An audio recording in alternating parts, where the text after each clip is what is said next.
Sino ba dito ang nakakaalala ng nangyaring stampede sa isang TV shows dati? Taong 2006, naisipan ng aking ina na sumali sa isang segment ng nasabing TV show at sinama niya ako. 7 taong gulang ako noong nangyari ang trahedya. Hindi ko talaga alam kung ano ang nararamdaman ko noong panahong iyon, excitement siguro, dahil unang beses kong makakapunta ng Maynila. Galing pa kami sa Tarlac at bumiyahe papuntang Maynila. Hindi sinabi ni Mama kay Papa kung saan kami pupunta. Bago kami dumiretso sa stadium, dumaan kami sa Quiapo. Nagdasal kami na sana'y magtagumpay kami sa aming sasalihan. Bumisita rin kami sa tita ko para ipaalam kung saan kami pupunta. Wala kaming dalang pera noon, tanging pamasahe lang ang mayroon kami. Hapon na nang makarating kami at makapila.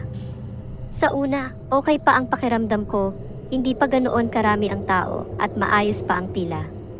Ngunit pagsapit ng gabi, parang may masamang pakiramdam na dumating, tila may nagbabadya.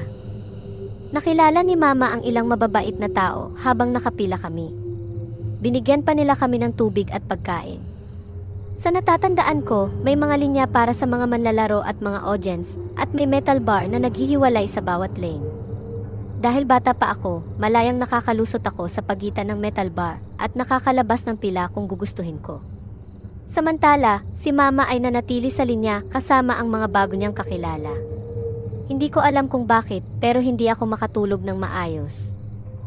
Parang umiikot ang paligid ko at ang bigat ng pakiramdam ko. Palagi kong tinatanong si Mama kung anong oras na at kung matagal pa ba.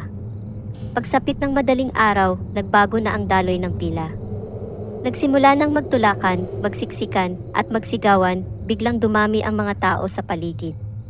May mga bata na binubuhat at inilalagay sa bubong ng hallway at marami ang umiiyak. Si Mama, pilit akong inilalabas sa pila habang nagkakagulo na ang mga tao. Mabuti na lang at may mga taong kusang loob na tumulong. At inilabas ang mga batang tulad ko mula sa linya. Binuhat nila ako, kasama ang iba pang mga bata, palabas ng linya. Hinintay ko si Mama na makaalis din, mabuti na lang at malapit kami sa barrier na naghihiwalay ng pila at daanan ng mga hindi kasama. Umalis agad kami ni Mama sa lugar na iyon. Ngunit bago kami tuluyang nakaalis, nasaksihan ko pa ang pagbagsak ng bubong at ang pagkahulog ng mga batang nasa itaas ng hallway. Habang papalayo kami ni Mama mula sa kaguluhan, nararamdaman ko ang kaba at takot. Hindi ko lubos maisip kung gaano kalaking trahedya ang nangyari sa mga oras na iyon. Napakabilis ng lahat, mula sa excitement ng pagpunta sa Maynila hanggang sa halos masangkot kami sa isang kalunos-lunos na pangyayari.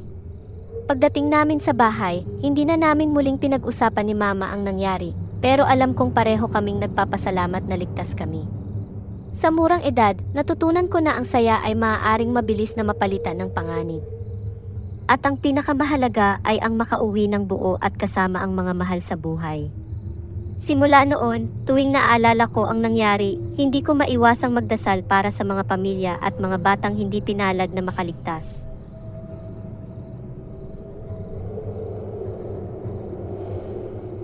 Kung gusto niyong magbahagi ng inyong nakakatakot na istorya, mag-email lang kayo sa waitistarvlogshorrorstories@gmail.com.